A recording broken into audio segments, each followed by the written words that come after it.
Welcome to the very first edition of Inside Sources. It's a new podcast hosted by me, Gordon Moseley. Every week we're going to be talking with decision makers and news makers about what's important to you and us.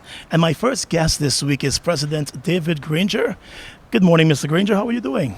It's good to be here, Gordon. And how are you doing? I'm going pretty well. Welcome to our first podcast. Thank you. I was saying to someone the other day, when I started News Source 6.5 years ago, you were the first person we interviewed.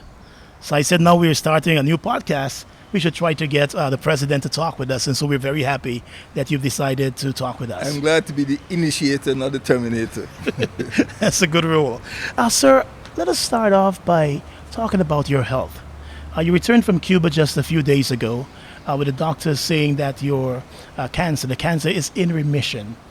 The news of that, what did it feel like for you when you got that news? I feel good. It's been a year since I was diagnosed in October 2018. Mm-hmm. So we're now in October 2019. I'm very grateful for the treatment I received in Cuba. In my view, I got the best the treatment that was available. At every stage, the surgery, the chemotherapy, and the radiotherapy. I'm grateful for the prayers of Guyanese. I was very encouraged by the prayers by people of different walks of life, different ethnicities in Guyana. And I'm grateful for the support I received from my Prime Minister, Mr. Moseley, and the then Foreign Minister, Mr. Carl Greenwich, who had to shoulder the burden of my governmental duties, and of course the entire cabinet. I have not traveled on governmental business for a year. I have not gone to meetings, CARICOM or United Nations. So these two ministers, the Prime Minister and then Foreign Minister, really bore the burden of my duties during that period. I'm very glad. All around, I feel good, and I look forward to going into the campaign, which will soon start, and to returning to office in March. Take us back to that year, though, sir, October 2018. We saw you leave the country in the company of your wife, and citizens were not sure what they were going to hear. When you went there to your doctors for the first time and they sat you down and said, Mr. President, this is the diagnosis. How did you feel at that stage? What was going through your mind? I was confident that whatever the diagnosis was, I would receive the best treatment from the experts. Before I could put my suitcase down, I was greeted by 6 experts in Cuba. I was visited by the President of Cuba, the Vice President, Foreign Minister, and my wife was there throughout. Even this last visit, she was a tower of strength. She supported me throughout, and I don't know if I would pull through without her encouragement. But I never lost faith. The doctors in Cuba were always positive. They were always precise. They never told me things which they were sure about or which were unlikely to occur. They made sure of their facts. They did the tests, and then they would give me their diagnosis. And no report was issued until they were quite sure. And I myself kept the Guyanese public informed. Many persons were speculating. And I did not issue any report until I received the best advice.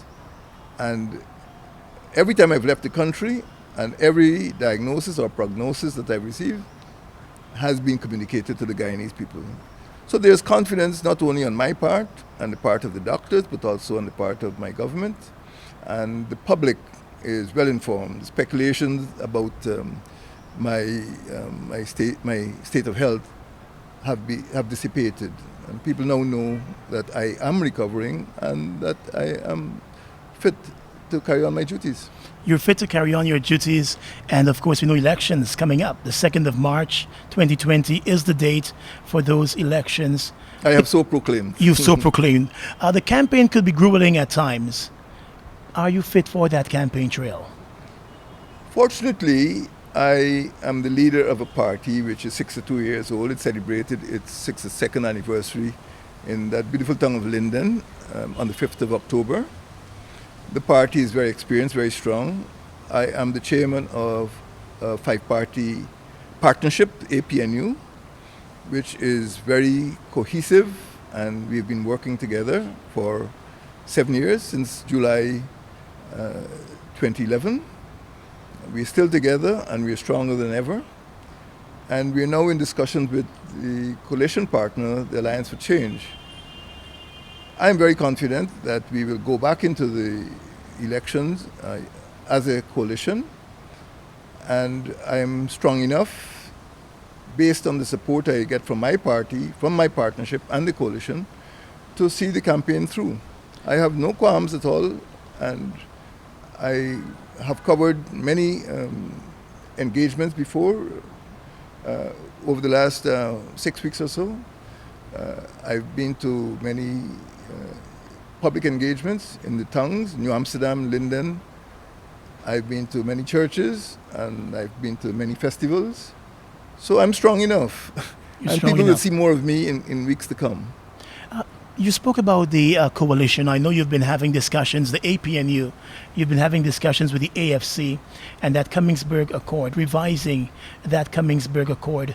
As we're doing this interview, sir, there is concern that those talks are being stalled over who shall be the prime ministerial candidate for the coalition. Where are we with those talks? The word stall is an exaggeration. There is a process. Mm-hmm. It's a 3-stage process, and both sides agree to that process. The first stage is the discussion and agreement on core principles, and we have passed that stage successfully. Both the APNU and the AFC have agreed on core principles. The second stage is the revision of the Cummingsburg Accord. I have stated repeatedly that this is not the time to speak about personalities. It's a time to speak about principles and policies. And once we agree on those principles and policies, the personalities would fall into place. We have not discussed personalities, apart from the fact that I, as the leader of the coalition, leader of APNU, will be the presidential candidate. All other matters are still being discussed, and it would be premature to raise these issues at this stage. Nothing has stalled. We appointed 2 teams. The AFC appointed a team, and APNU appointed a team, and the teams are negotiating. We have an agreement that should the teams hit a wall, the issues which cause any stalling would be referred to the respective party leaders. Nothing has been referred to me indicating that there is a problem. I don't understand that people could use a word like stall when discussions are taking place every week. I am very confident that if a matter comes up that is so important that an agreement cannot be reached at the level of the teams which are currently engaged in talks, those issues could be parked and referred to the leaders. That is the agreement. So the question of stalling doesn't or should not arise. Sir, I spoke to the vice chair of the Alliance for Change, Mrs. Kathy Hughes, and she said that in the negotiations there are some things that are not up for negotiation. And she made reference to the AFC already deciding on who ought to be the prime ministerial candidate. And she pointed out too that the AFC had no say in who the APNU chose as the presidential candidate. So she appears to be saying that the AFC should be allowed to decide on who the PM candidate for this coalition ought to be. What say you? We are in discussions about the form of the accord. We have already agreed on the core principles, and one of the principles is that nothing should be written or agreed upon which is in collision with the Constitution. What does that mean? Because you keep making that point. Does that mean that the Constitution says the president shall appoint a prime minister? Therefore, in your estimation, your understanding, the presidential candidate should be allowed to choose a prime minister? Is that what I'm trying to find out what you mean when you keep pointing it that means out? that's what it says. The president is the chief executive of the country. I am open to recommendations from all of my parties, and it is my duty to give the country the best team of ministers in order to accomplish the strategic objectives of the coalition. That is to give the Guyanese people a better quality of life. And that is what we're doing. If we prejudice discussions by deciding beforehand who should be the Minister of, for example, Public Health, or who should be the Minister of Communities, we'll get bogged down in personalities. Let us decide what type of public health system we want, what type of public security we want, what type of public telecommunications, public infrastructure, and let us see who's the fittest person to fit those posts. And I can sit with Mr. Ramjatan, the leader of AFC, and discuss people's fitness or readiness to perform those functions. At present, we are in stage 2 of negotiations. Let us agree on the objectives, what will go into the manifesto, what will guide the policy of the coalition, and then we'll find the right persons for the job. But surely, I think I can only rely on what you've said, but we might be putting the cart before the horse.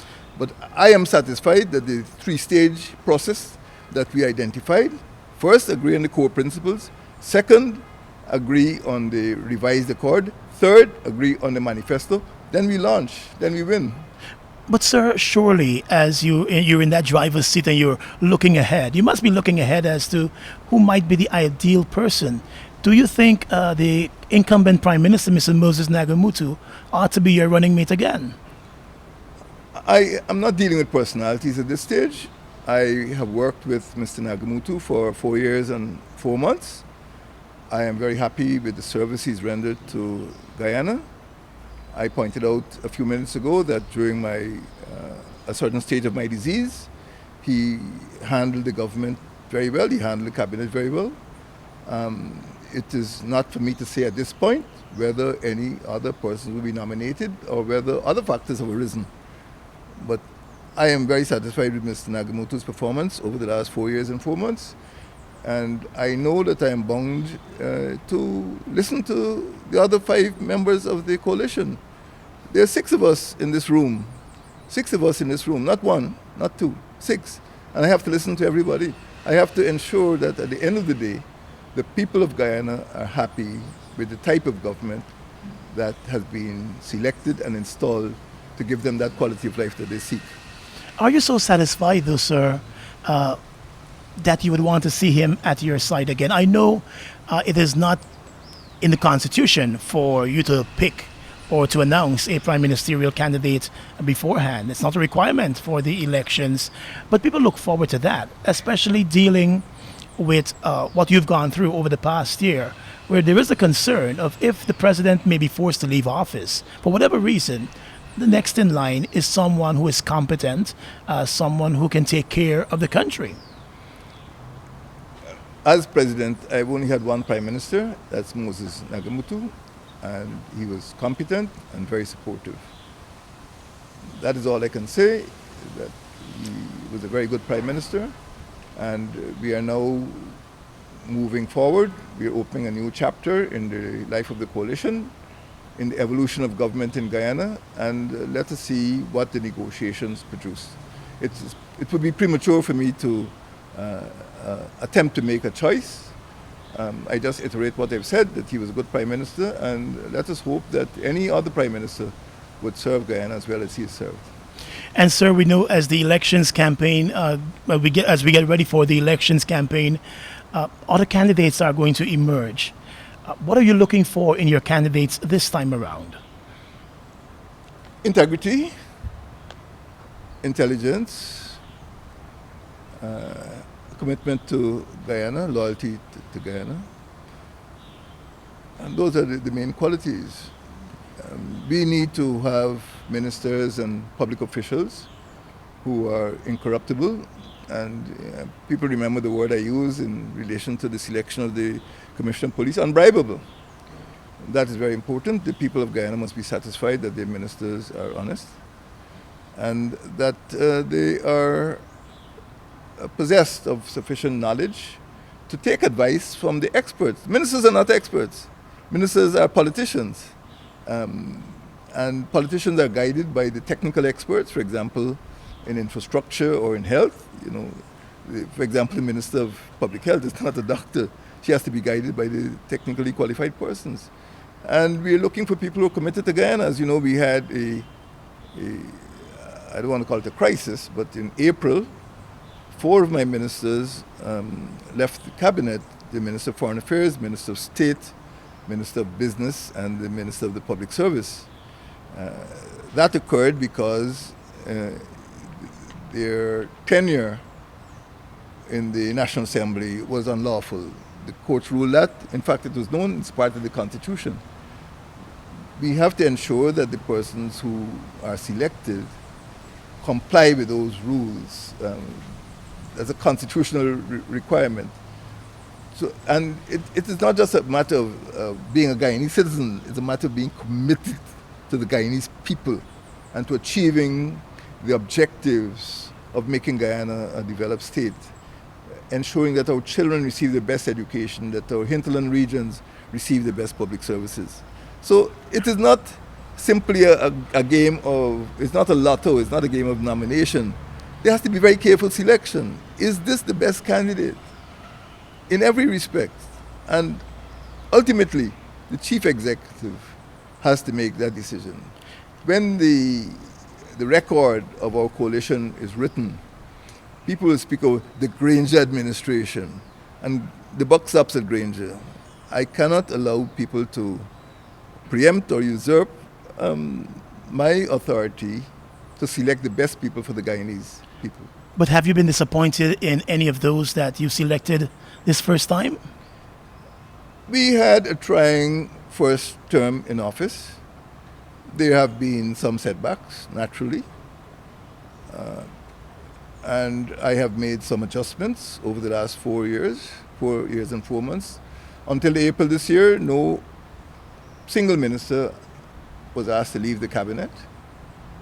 I feel that our adjustments, in light of the evolving situation in Guyana, were necessary and timely. And we are batting on a good wicket now, if I can use that expression. And I look forward to the continuation of the coalition in office. There undoubtedly will be some changes, and we have to continually select the best Guyanese. Let's see who comes forward. All 6 parties will have recommendations to make. There's nothing automatic. I'm committed to certain principles. I would like to see gender equality, an equal number of women and men. And I would like to see that there is balance between persons representing various constituencies in the country, and that anyone who is selected would understand that this is one country and that we are trying to remove inequalities, we're trying to remove extreme poverty, and these are some of the preoccupations. We want people who are committed to these ideals and these objectives. Are you going to prepare a list before of the likely ministers, those candidates, and say to the Guyanese people, if we win, these are the people who will be serving you in these specific areas? Is that something you plan to do?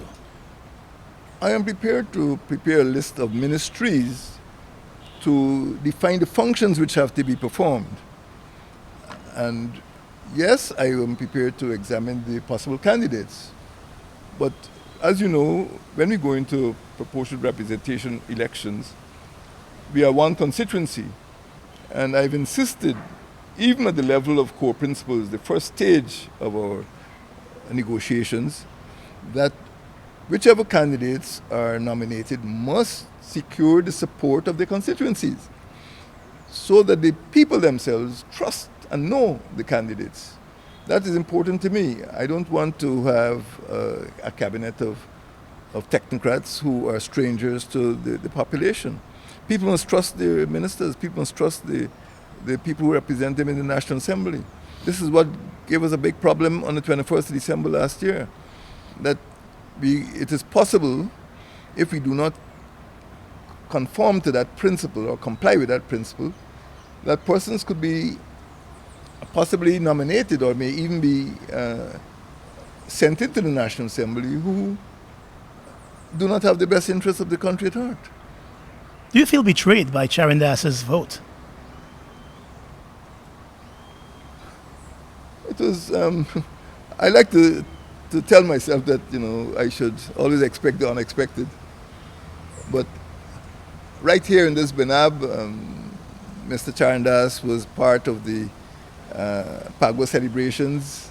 He sang chowtals. I used to call him the singing MP. I regard him as my friend. Is he still your friend? You still consider him a friend? He has a beautiful voice. He sang wonderful chowtals. So outside of that, it is difficult to... I'm a political leader, and it is difficult to stand in front of the nation and say he did an honorable thing. I don't think it was honorable. If he had it in mind not to support the measures proposed by the coalition, he would have voted against the budget.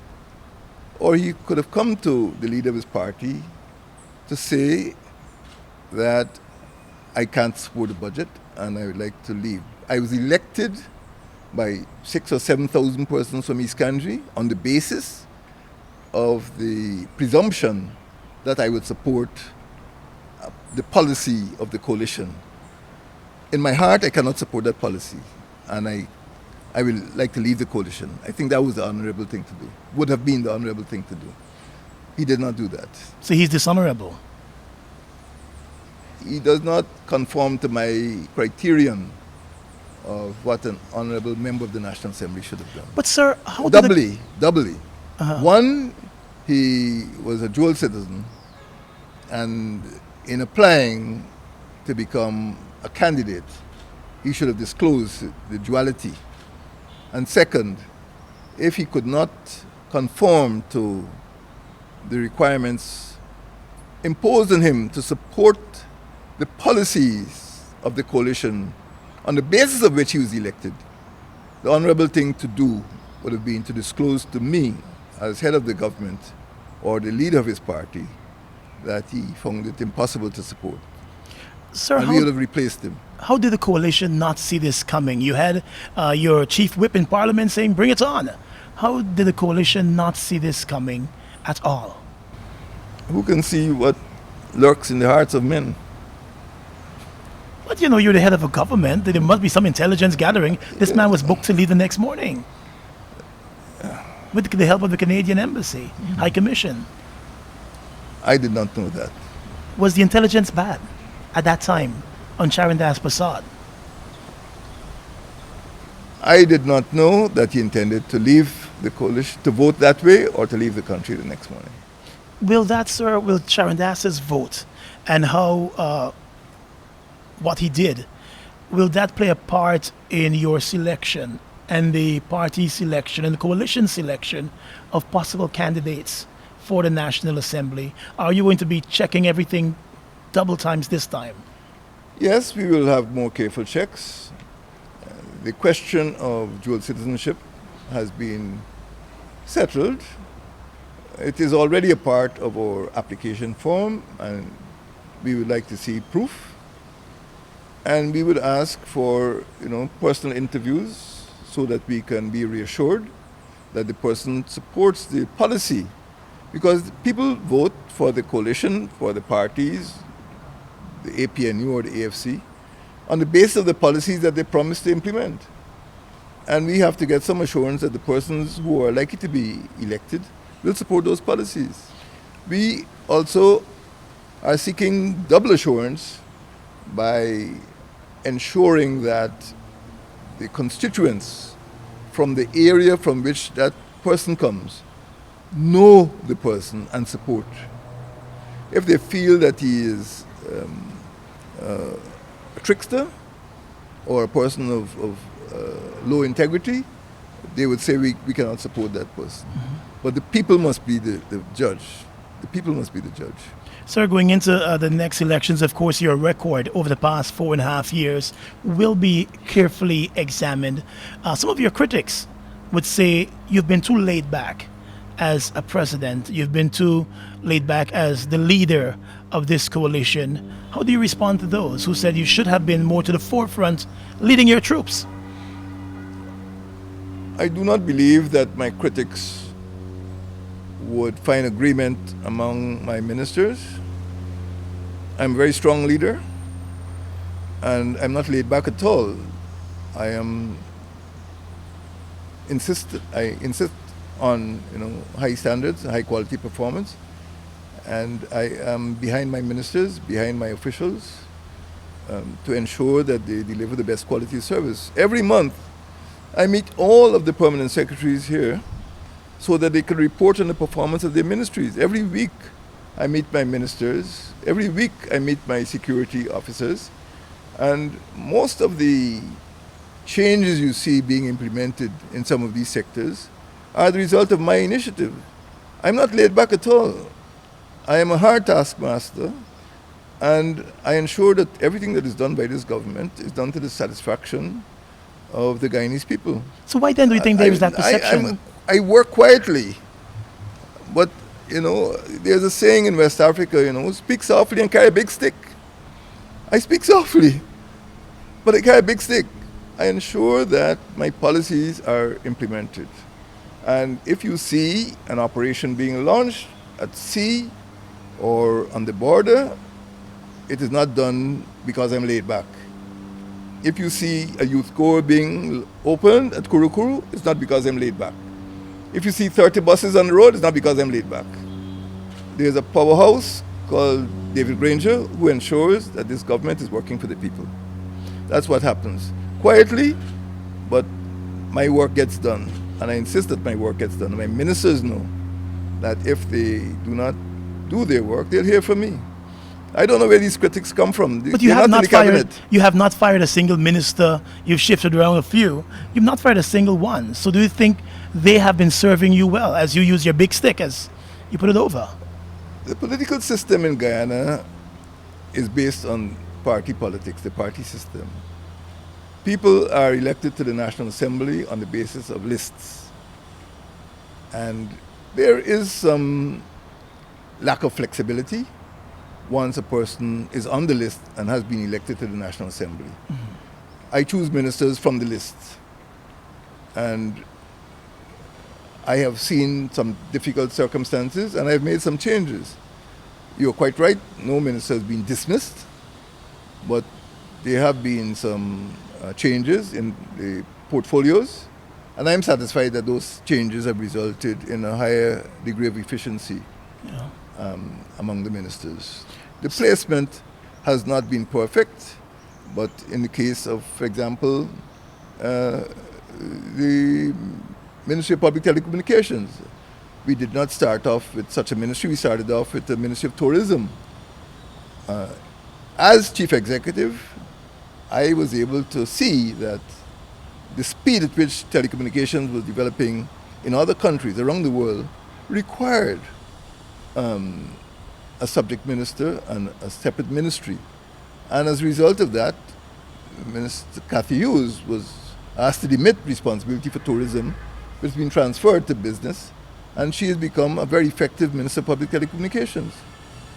As you have heard me speak over the last 2 months or more, maybe 4 years or more, I have insisted on speeding up education, particularly education in science and technology. There's likely to be some department for science and technology. When we started in May 2015, there was no Department of Energy. We were depending on the Ministry of Natural Resources. It was found to be inadequate to deal with this new industry, so there had to be a Department of Energy.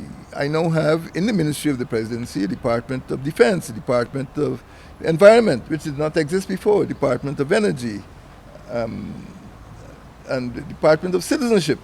This did not exist under the previous government. Citizenship is perhaps, or migration is one of the biggest issues in the world today. And I had the foresight to establish a Department of Citizenship, which deals with migration, which was able to respond promptly to the disaster in the Bahamas. I created a Department of Social Cohesion. This didn't exist before. So, far from being laid back, far from being, dogmatic, I have been very flexible and have created the type of government which responds to the present-day challenges. And after the next election, if other changes are necessary, I'll make those changes. I don't like a big cabinet. I like an efficient cabinet. And we've created those departments, and the departments are working quite well. Some departments, particularly social cohesion and citizenship, are headed by ministers. But it is my view that government has to be flexible, and this is what has happened over the last 4 years. Sir, if we walk onto Main Street and we were to stop a few citizens, they might want to say that while you're putting out these new departments and while you're showcasing some of the things the government would have done, that to them they're not seeing the difference in their pockets. That's a constant cry you hear from people, money ain't flowing, to use Guyanese terms, the money ain't about. How do you respond to them? How do you respond to the citizen in East Kanji or in Firish who has just learned that her child doesn't have to pay $5,000 a week to go to school because he has a bus? Or the child in Barakara who can jump on a boat and go to school without paying $28,000 a month? So Main Street is not the only part of Guyana. I can answer the people in Main Street, but I am president of the whole country, and I'm very confident that the benefits of our public services have been spread pretty equitably in various areas of responsibility all over the country. Yes, there are people who may complain, but let me say this. A teacher or a public servant who was probably getting about $32,000 in 2015 is now getting $60,000. A pensioner who was getting $7,500 when I entered the 10th Parliament in 2012 is now getting $20,000. So be careful who you speak to, because many people are very happy. I get cards thanking me. Thank you, Mr. President, for raising my pension. Thank you for my salary increase. I actually get cards thanking me. And there are lots of benefits which people do not see. When I go to New Amsterdam Secondary School, I say, take me to the science laboratory. And I say, what do you need, headmistress? They need Bunsen burners, they need beakers, they need pipettes, they need burettes. I say, here's $1 million. Fix the labs, because we want to train scientists. I go to Cyril Potter College. The Chinese government gives me $50 million. I go to the headmistress, the principal of the Cyril Potter College. I say, what do you need? And she tells me what I say, here's $50 million. I go to Saraswati School on the West Demerara. I speak to the Swami. So what do you need? Everywhere I go, I pay attention to what children need, what students need. The buses are not a joke. $1 million grants are not a joke. It is true that you will not meet a lot of pensioners in Main Street, but even those persons who are in the public services, even those persons who are pensioners, know that over the last 4 years, life has gotten better for them, better for their children, better for their schools. There are fewer dropouts now, there are better grades. We are working. I know you said Main Street is not Georgetown, and you're president of all Guyana. But, sir, East Kanji didn't give you the elections. Folks might want to argue that Georgetown is a home base, Linden is a home base, New Amsterdam is a home base. These are communities that have been overwhelming in their support of you. And many times when you speak to people in those communities, you go to South Georgetown, they're saying, we don't see the president enough. We don't see enough being done in our communities that supported this president, supported this coalition. Was that a failure on the part of your government in not doing enough in those areas that would have given you the presidency and the government? It's not a failure on my part, and it's not a failure on the government's part. To start with, this country is bigger than England and Scotland combined. The Guyanese region alone is bigger than the Netherlands. Rupununi is bigger than Costa Rica. It takes time to go around. Time and space are very important. And my ministers have been doing a wonderful job at outreaches for most of this year. Second, I have to go to places which have not seen me more than even in Georgetown. I've gone to East Berbice quarantine over 10 times this year. They cannot say they haven't seen me. New Amsterdam has seen me. Albion, I was probably the first, I was probably the only president to go into Albion, plant sugar estate. I've been into the mills, I've spoken with some of the managers. I've been to Union Village, I've been to East Bank Berbice. I move around, not always carrying a big stick, but finding out what the people need. If you go to East Bank Berbice, people say, thank you, Mr. President. The first time we have running water in Plektanka. Some people in Main Street don't know where Plektanka is. They don't know what the people in East Bank Berbice were going through with the lights and the condition of the road. In fact, the previous president, they stopped his convoy and said, do not come back here till you fix the road. Granger's fixed the road. I can go there anytime. But do you think that'll be enough to convince your supporters, those hardliners from South Georgetown, from Linden, who are concerned that they should have seen more in their communities? Do you think by telling them, well, we've fixed the roads across, so we're coming around to yours, do you think that'll be enough for them to convince them to re-elect you? My supporters understand me. They know. Do you what understand I've been them? doing. I understand them very well. That's why I'm here, to serve them. I understand. I spent a long time studying what their needs are and ensuring that my ministers understand what their needs are.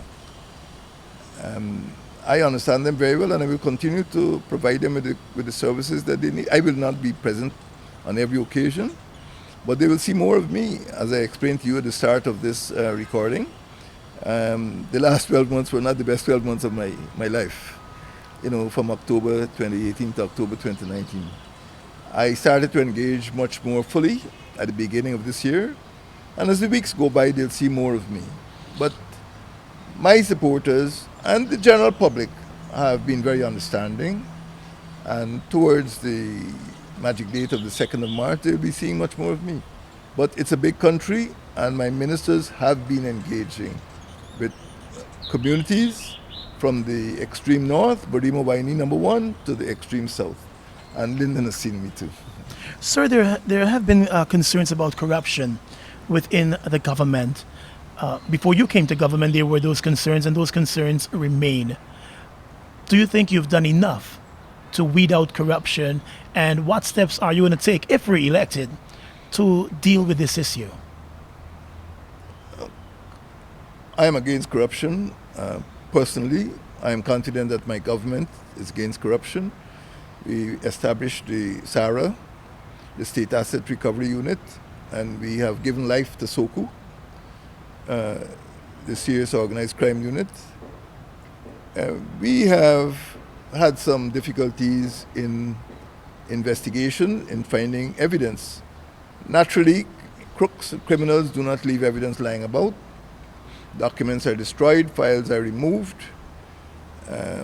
Persons who were complicit in the crimes, conceal evidence or maybe refuse to testify. This has happened not only in government in terms of corruption, but it has happened more widely. No point trying to suspend or dismiss or interdict officers without evidence. But we have had some small successes. Some persons have resigned, and during our next term of office, we will continue to press for better investigative tools to bring criminals to book, to court, to ensure that they're prosecuted. No point rushing to court and then the criminals escape because of poor collection of evidence or files have disappeared. So there has been a problem. Don't forget, we came out of a period of great difficulty in which some elements of the law enforcement agencies were corrupted and they were compromised. And it has not always been possible to identify those persons or to remove them from the positions.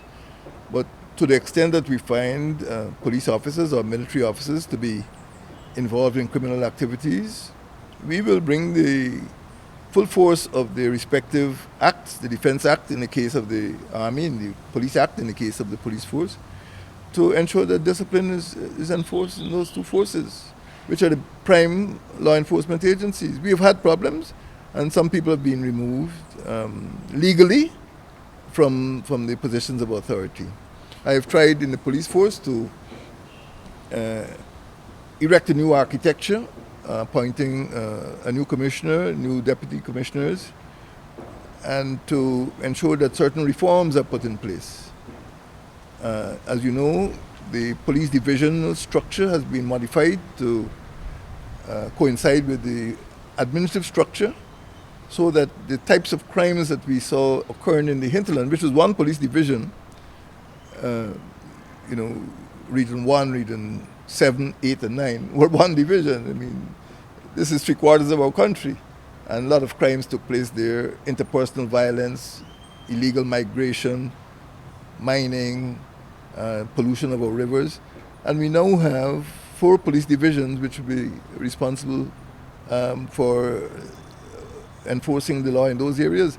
To the extent that there is corruption, to the extent that there is trafficking in persons, to the extent that there is smuggling or contraband activities, which are other forms of corruption, we expect that there is going to be better enforcement in years to come. It is nothing sudden, but the changes are visible. I'm seeing the changes.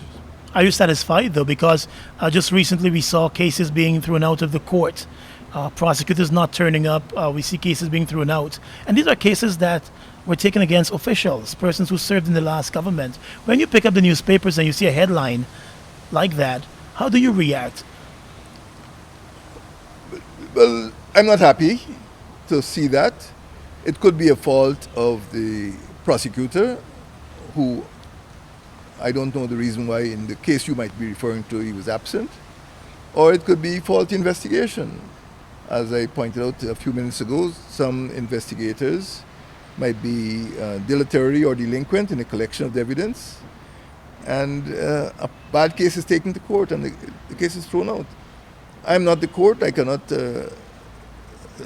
judge every magistrate or every lawyer or every judge, but it is possible that some of the cases are not well prepared, and we must do better in that regard. If there is a very junior prosecutor coming out from the police, let us have better trained prosecutors. Let us employ the best persons to be police legal advisors and police prosecutors. The police force is extremely important in bringing criminals to book. Sir, when you were running for president the first time around, your campaign centered a large part on the crime situation in the country at the time. And on the campaign trail, you said this is a problem that you were going to deal with. In your government, you were a retired brigadier. There's another official, I think, a former advisor, who is another retired chief of staff of the Guyana Defense Force. You have a former commissioner of police sitting as your minister of citizenship. Why do you think it has been so difficult to address the crime problem in Guyana? There's not a single crime problem. There are various facets. Perhaps the one that catches the attention of the public most easily or most quickly is interpersonal violence. A man goes home, chops up a wife, cuts his uncle's head off, and throws a baby through the window. There might be a fight in a schoolyard, drinking buddies, stab one another. Boyfriend throws girl out of a car. Certain types of interpersonal violence need different tools. Maybe they're social, maybe they're cultural, maybe they're community, but the police may very well not have the tools to deal with that type of interpersonal violence, which results in a lot of wife murders and a lot of forms of domestic violence. A lot of training is being done, but we have to examine the culture of young people, what takes place in the schools. We have to embrace, civil society. We have to encourage the churches, the mandirs, the masjids to deal with these issues among the congregations. It is not an ethnic problem, it is not a geographical problem, it is widespread. It occurs at various levels of various strata of society. Sometimes rich people might pay somebody to kill their wife or husband. These are not always the result of poverty. The second issue might be in looking at the question of employment. One of the reasons why we re-established the Youth Corps was to help to give young unemployed boys and girls what they call the NEETs, the persons not in education, employment, or training, NEET, an opportunity to go back into the world of work. The presumption is that once people are working steadily and they have good incomes, that they will be less inclined to crime. But sometimes very rich criminals, commit offenses. We hope to relieve the unemployment situation by better education, better training, through the Youth Corps, through HEYS, through the Sustained Livelihood Program, and other programs we've designed for young people. As you know, I was at Linden with the Linden Enterprise Network. So we hope that economic incentives and a strong economic platform would allow more young people to enter the world of work and not the world of crime. As far as enforcement is concerned, we need to continuously train and retrain policemen. The use of vehicles, as you saw 2 Tuesdays ago, is very important. Before a person is put behind a wheel, we receive a very expensive fleet of vehicles.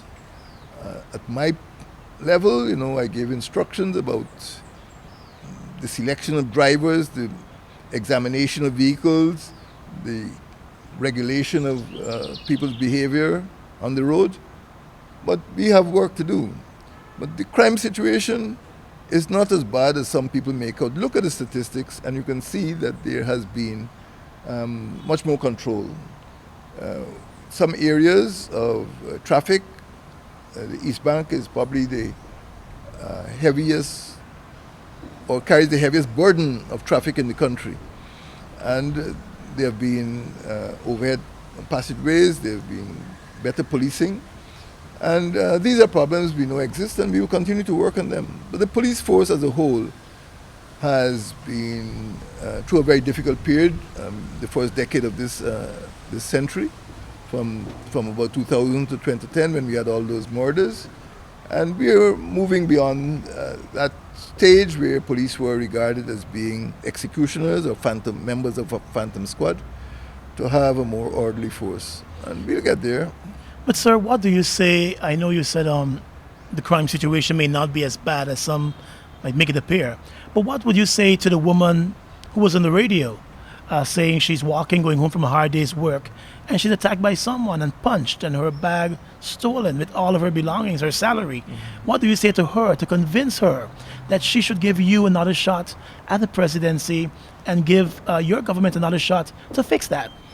Well, she should give me another shot because I'm doing something about it. I'm not ignoring it. I'm not ignoring piracy, where a dozen or more Guyanese got killed. I'm not ignoring the situation on the roads, where people get killed every week. I'm not ignoring, interpersonal violence. I'm not ignoring the snatching of a handbag or burglary. All of these crimes, I am very confident, are in the hands of a very competent police commissioner. For the first time in a long time, we have 4 deputy commissioners who have specific areas of responsibility. We now have a program of security sector reform with the assistance of the British government, which is being implemented. And these changes will take time. I cannot tell her to be patient. I cannot tell somebody whose son has been knocked down on the road, or a woman whose son has been stabbed to death at a drinking party or a wedding party. But I will have a stronger police force which will bring those criminals to justice. And with the cooperation of the non-governmental organizations, including faith-based organizations, we're going to turn the culture of violence. Some people do not understand that violence was embedded almost in our relations during the first decade of this century. People felt that the only way to resolve a dispute was by violent means, a gun or a knife.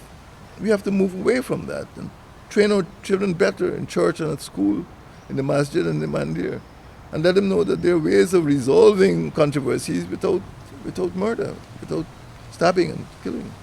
You spoke about that decade, sir. Just recently, a gentleman, a man, returned to Guyana, deported from the U.S. after serving time there, Roger Khan, who it is believed was linked to many of the atrocities during that period. He spent 2 days being questioned, and then he's allowed to leave. Your party, the PNC, had compiled a list with other opposition parties of persons who were killed by the Phantom Death Squad, those unexplained deaths. He was someone who it is believed was a key member in that squad. You're not the president, and he's not behind bars in this country as while you're sitting here as president. But I'm also a lawful president.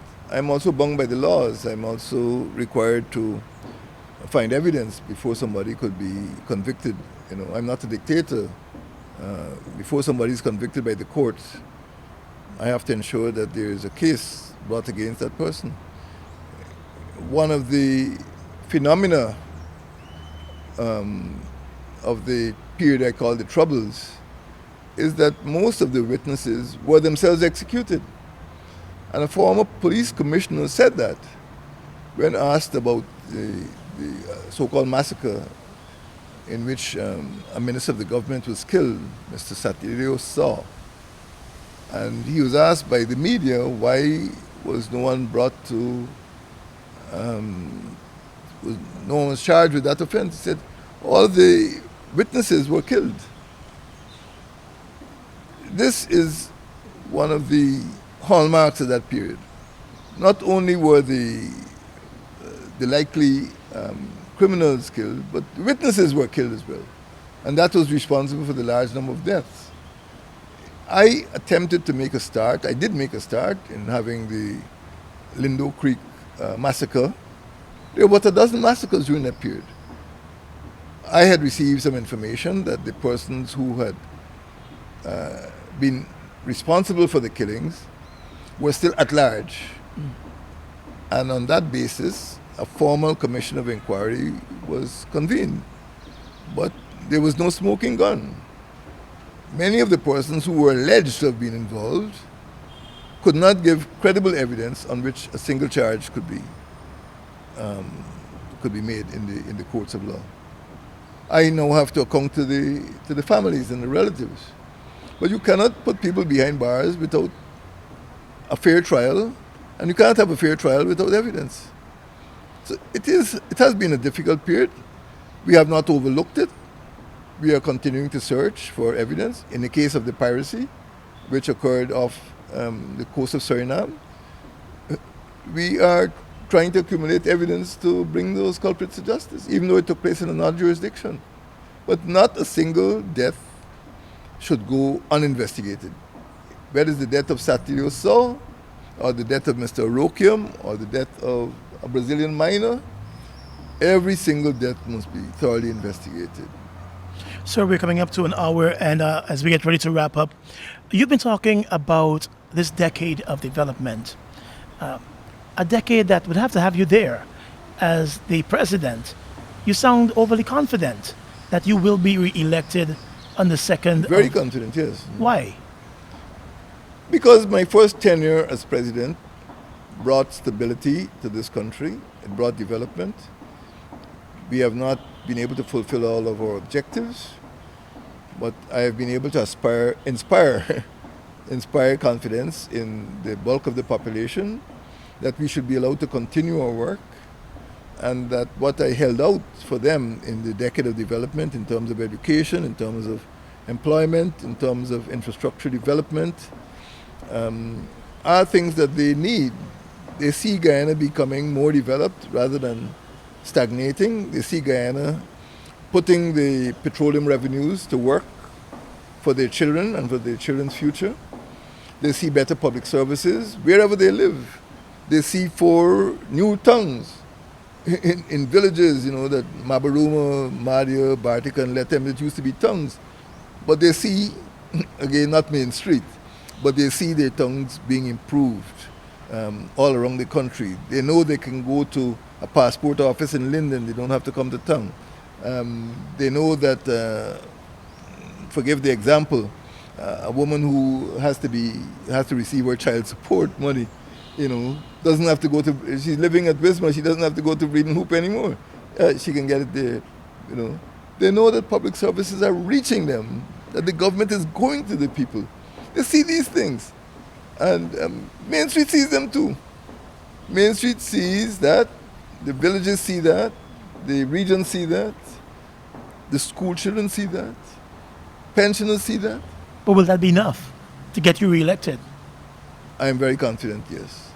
I am very confident that the country trusts me, and they know that I do what I say and I say what I'll do.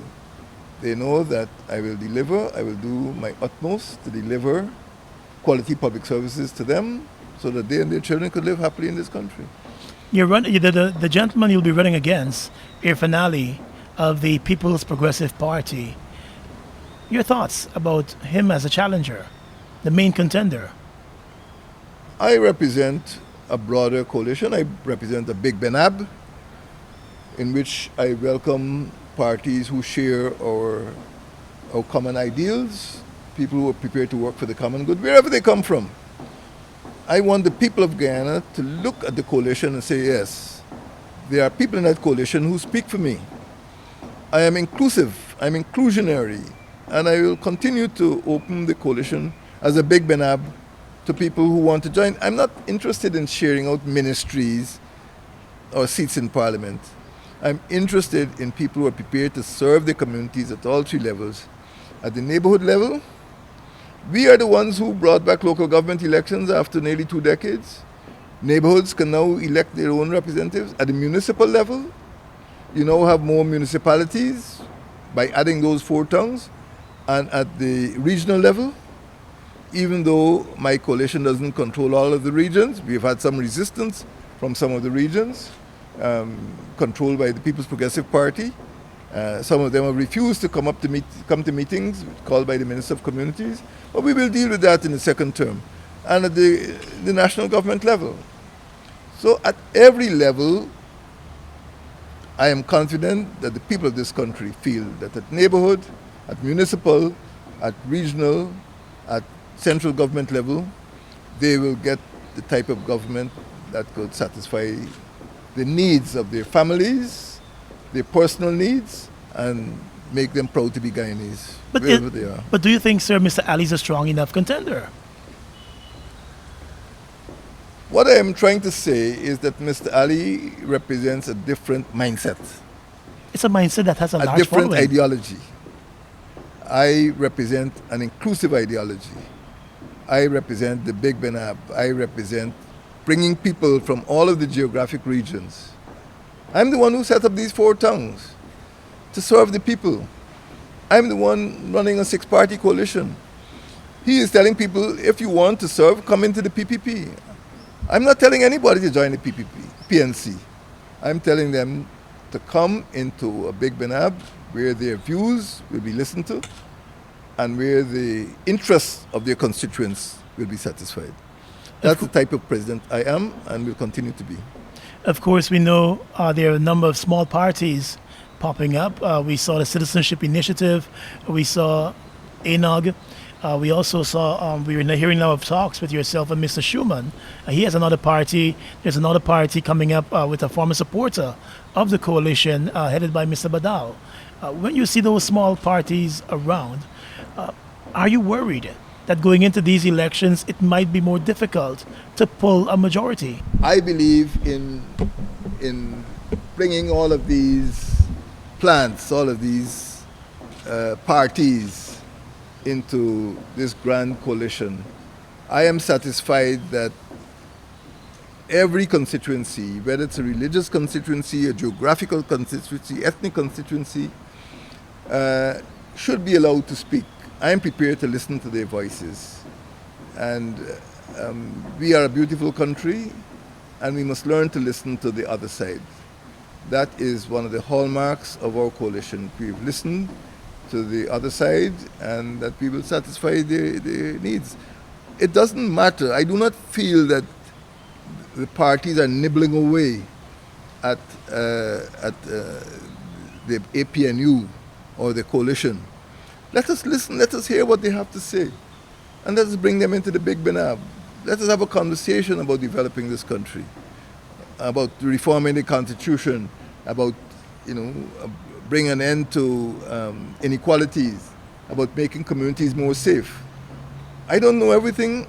I have to hear other people, and this is what the emergence of these other parties teaches me, that we should listen to every single constituency in this country, and I'm that type of president. We're looking at an oil bonanza from next year when oil production begins, and folks are focused on Guyana and that oil production. There's also the concern about resources and holding on to those resources, ensuring we get a big part of that pie.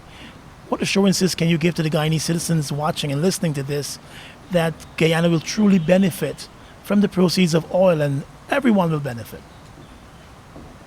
At the legislative level, we have already produced something which people refer to as the Sovereign Wealth Fund. It means that a certain portion of the proceeds, the profits from that new industry will go into that fund, and that there are strict rules for disbursing money from that fund. And we will abide by those rules. The money will not be squandered. Secondly, we have established only on the 1st of August, perhaps belatedly last year, we've established a Department of Energy so that there's the institutional framework. We're getting the legislative framework and we're recruiting the human resources who can manage that industry better. When we came into office, nothing was in place, and we have to build that structure. So from both points of view, the legislative and the executive, we will ensure that the people of Guyana benefit from that. I wouldn't call it a bonanza. Oil, there's a famous Caribbean politician who said oil wouldn't spoil, but you can run out of oil. We need to build a country where people are educated, where there's great equality, where there's full employment, and those are the people who will take Guyana forward beyond oil. I'm already thinking beyond oil. That's why I have talked about this decade of development. After a decade, yes, there will be benefits from petroleum, but what happens in 2030, 2040? I'm already thinking ahead. Too far ahead? It's good to think ahead, and I am thinking ahead because I want to see children and grandchildren benefiting from this bounty. I don't want things to run out, and when they grow up, the wells run dry, and that we still have an uneducated population. Every country has to think about developing its human resources, and that is what is first and foremost on my mind. Yes, the oil will come, but that oil will fuel human development. In my address to the Tushaus, my focus was on human development, the quality of life. How we treat our girl children, how we treat our women, how we develop our communities. It's all about quality of life. It's not about oil. It's the quality of life. That's my focus. People. And you guarantee that through this decade of development, they will see an improved quality of life? I will do my best to make sure that the Guyanese people get the best service, the best public services from petroleum and from whatever wealth, whether that wealth comes from gold, diamonds, or timber, or bauxite, manganese. The Guyanese people are my biggest concern, that they must be the beneficiaries of what this beautiful country has to offer. Sir, I asked a few persons if they had any questions for you, and one person said, do you see a role for your wife in your government outside of just the First Lady? We've seen her do a lot of things. Do you see a role for her in your government? I've been married for 49 years, and she has played a role in making me the person I am. And yes, I am a better president for her support. During this year of my disease, she's been with me every time I've been out of the country, and the doctors could tell you that she is her presence has been important. On a day-to-day basis, she does not have a governmental office, but many children in this country, many non-governmental organizations, many women have seen her at work. She is a bundle of energy, even at 70. And I would not break any conventions by giving her or asking her to accept a governmental position. She likes what she does. The government knows the role that she plays, and I think she's very happy with what she does. She's very satisfied with the results of her endeavors. And our final question to you, sir, and from another listener, another viewer, they said they wanted to know what's going to be the theme of your manifesto, the theme of your campaign as we head into 2020 elections. Our theme is focused on the solidarity or togetherness of our coalition, not separateness. Our theme will be focused on the ability of 6 parties or even more parties to work together for the common good. Our theme is really the common good supported by a coalition, that we are not in the business of winner takes all.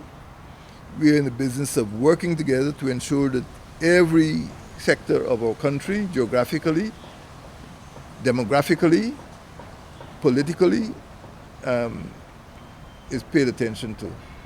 So I would say we have not agreed, and I don't want to talk out of turn. These are matters which are being discussed as we speak with our coalition partners, but we are better together. And my commitment to the Guyanese people is to continue to work for an inclusionary government, to make sure that they are represented and their representatives are part of the system of government at Parliament or in the Cabinet or at regional, municipal or neighborhood levels. I want to thank you a lot, sir, for being our first guest on Inside Sources, and we look forward to speaking again with you right under the Benab. The Big Benab. The Big Benab. Thank you very much. Here at Gordon. State House on Main Street. Thanks a lot, sir. And that's Inside Sources, our first edition. We encourage you to keep tuned to this station, keep tuned to this page for more Inside Sources every Sunday. I'm Gordon Moseley, reporting.